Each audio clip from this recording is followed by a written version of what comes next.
While preparing this big talk, the following quote by Franz Kafka kept coming to mind. I am constantly trying to explain something inexplicable, to tell about something I only feel in my bones. Embracing that sentiment, I invite you to fire up your imagination, engage all your senses, and join me on a journey.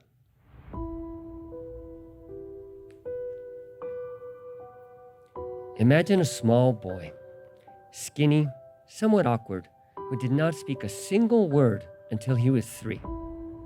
His parents were worried, frustrated, and worst of all, disappointed. The boy felt their shame and concluded that if he was unable to do what was expected of him when it was expected, he was not worthy of their love. The resulting survival strategy was simple. Don't ever fail. As he grew, that lesson was reinforced, not just by his parents, but by his teachers, his coaches, and his friends. He lived with the fear that any mistake had a huge cost, and the consequence was not being accepted. Could you feel how that boy felt? The shame of not living up to the expectations of others and the fear of failing? Well, that boy was me.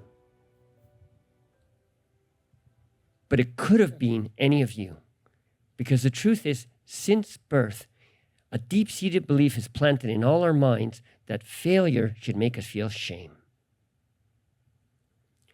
For over 30 years, I served as a performance coach for professional athletes, CEOs, and other elite performers. And during that time, I've discovered that one of the most powerful ways to positively impact the lives of others is to radically redefine failure. In fact, ensuring that you fail a minimum number of times each day is one of the most transformative practices you can adopt and has the power to enable us all to live happier, more fulfilled lives. At some point during the 19th century, the meaning attributed to failure shifted from an occurrence, for example, Peter failed to finish the race, to a character trait. And that meaning has since grown deeper and stronger roots in our society. This socially engineered belief that failure somehow makes us damaged goods activates the survival instinct in our limbic brain.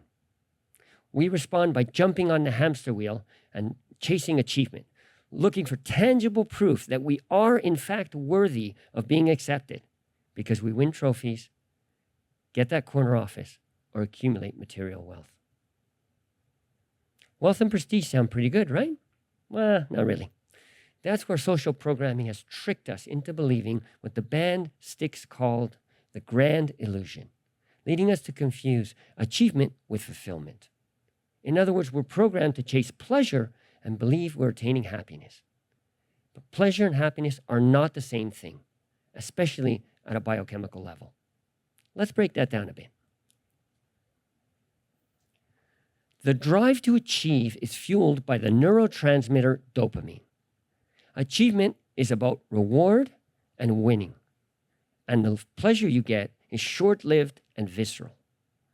Soon after you make that sale or win that championship, the feeling starts to fade, and you need another victory to reproduce the sensation.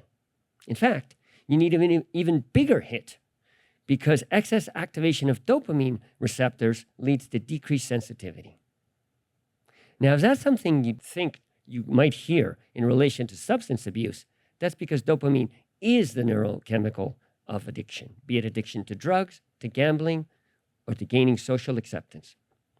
Your subconscious equates failure to being ostracized by your tribe. From an evolutionary point of view, this is a threat to your very survival, so your body adds cortisol to the chemical cocktail. Now, you may know cortisol is a stress hormone, but you probably don't know that it decreases cognitive control. In other words, you become less capable of resisting the temptation to chase pleasure, thus reinforcing the dopamine cycle. By contrast, fulfillment is fueled by the neurotransmitter serotonin and comes from becoming the best version of yourself and serving others. As opposed to the pleasure from dopamine, the happiness from serotonin does not fade quickly. Most importantly, though, success is measured by internal growth, not external achievement, because your goal is to be more, not to do more. It's impossible to overstate the impact we can have by redefining failure, not as something to be avoided, but rather something to be actively sought out because it represents the necessary practice reps to unleash your full potential. The million-dollar question then is, how do you change the meaning of something so deeply entrenched in our societal culture? Well, the first thing you need to understand is this. Nothing has any meaning except the meaning you give it. How's that for a game changer? Once you understand that nothing comes with a predetermined meaning, you can step into your power to give it whatever meaning you want. Why don't we use that power more? Well, it may surprise you to know that most of what we believe are facts are in reality just assumptions that our brains make to help us navigate the world. It's a pretty useful survival system, except when your brain gets it wrong and jumps to conclusions that limit what you believe is possible. Elite performers understand this and use it to define failure in a way that empowers them. Research by Dr. Anders Ericsson proves that the most predictive variable of world-class skill development is the number of hours of focused, deliberate practice. Failure, then, takes on a different flavor when you understand that the vast majority of those reps during the first months, even years, are going to be far from perfect. In fact, if you're training at the necessary level to expand your skill, 20 or 40% should be fail reps. The fundamental paradigm shift here is the following. Failure, lots of failure, is absolutely necessary in order to master any skill, physical or cognitive. But now you know that those fail reps are pure gold because, to paraphrase Dr. Ericsson, they make possible what was not possible before. I invite you all to step up as leaders and redefine failure as reps in your homes, your work, and your communities. Let's strive for a world where no person of any age is trapped in a dark cell of shame just because they need more time and practice to be able to execute a given skill. Lead the charge to teach children that they must fail, just as they must eat their veggies in order to grow strong and resilient.